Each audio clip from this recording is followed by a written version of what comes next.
Mr. Bezmenov was born in 1939 in a suburb of Moscow. He was the son of a high-ranking Soviet Army officer. He was educated in the elite schools inside the Soviet Union and became an expert in Indian culture and Indian languages. He had an outstanding career with Novosti, which was and still is, I should say, the press arm or the press agency of the Soviet Union. It turns out that this is also a front for the KGB. He escaped to the West in 1970 after becoming totally disgusted with the Soviet system, and he did this at great risk to his life. He certainly is one of the world's outstanding experts on the subject of Soviet propaganda and disinformation and active measures. Well, you spoke several times before about ideological subversion. That is a phrase that I'm afraid some Americans don't fully understand. When the Soviets use the phrase ideological subversion, what do they mean by it? Ideological subversion is the slow process which we call either ideological subversion or active measures, активные мероприятия in the language of the KGB, or psychological warfare.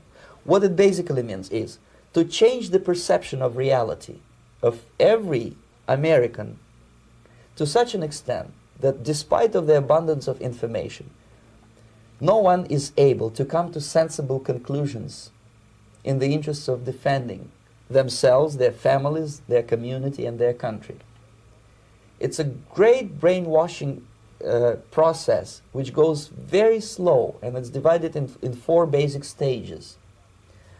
The first one being demoralization. It takes from 15 to 20 years to demoralize a nation.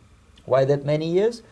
Because this is the minimum number of years which requires to educate one generation of students in the country of your enemy, exposed to the ideology of the enemy. In other words, Marxism-Leninism ideology is being pumped into the soft heads of at least 3 generations of American students without being challenged or counterbalanced by the basic values of Americanism, American patriotism. The demoralization process in the United States is basically completed already. For the last 25 years, actually it's overfulfilled, because demoralization now reaches such areas where previously not even Comrade Andropov and all his experts would even dream of such a tremendous success. Most of it is done by Americans to Americans, thanks to lack of moral standards. As I mentioned before, exposure to true information does not matter anymore.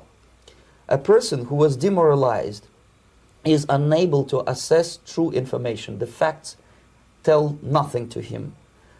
Even if I shower him with information, with authentic proof, with documents, with pictures, even if I take him by force to the Soviet Union and show him concentration camp, he will refuse to believe it until he is going to receive a kick in his fat bottom. When a military boot crashes his balls, then he will understand, but not before that. That's the tragic of the situation of demoralization. The next stage is destabilization. This time, subverter does not care about your ideas and the patterns of your consumption. Whether you eat junk food and get fat and flabby, doesn't matter anymore. This time, and it takes only from 2 to 5 years to destabilize a nation, what matters is essentials: economy, foreign relations, defense systems.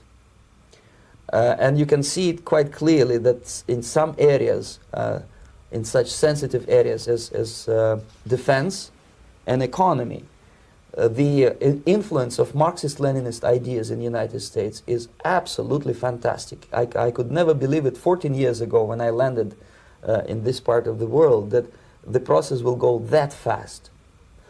The next stage, of course, is crisis. It may take only up to 6 weeks to bring a country to the verge of crisis. You can see it in Central America now.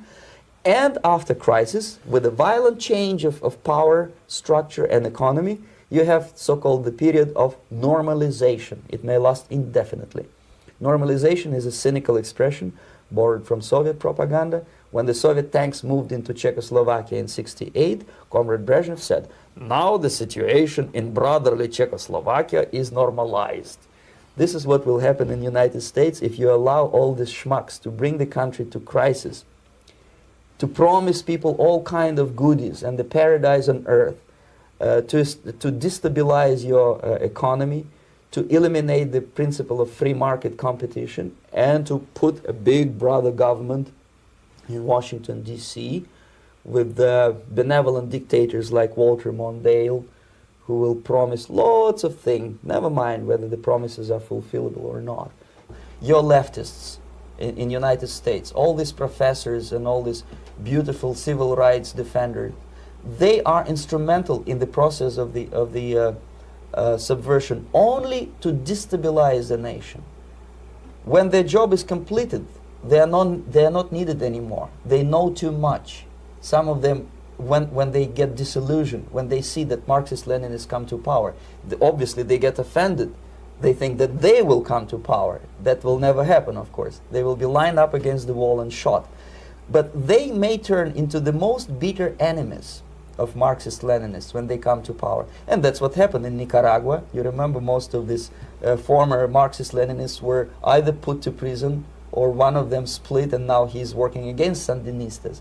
It happened in Grenada when Maurice Bishop was already a Marxist. He was executed by a new Marxist who was more Marxist than this Marxist. Same happened in Afghanistan when first there was Taraki, he was killed by Amin, then Amin was killed by Babrak Karmal with the help of KGB. Same happened in Bangladesh when Mujibur Rahman, very pro-Soviet leftist, was assassinated by his own Marxist-Leninist military comrades. It's the same pattern everywhere. The time bomb is ticking. With every second, the disaster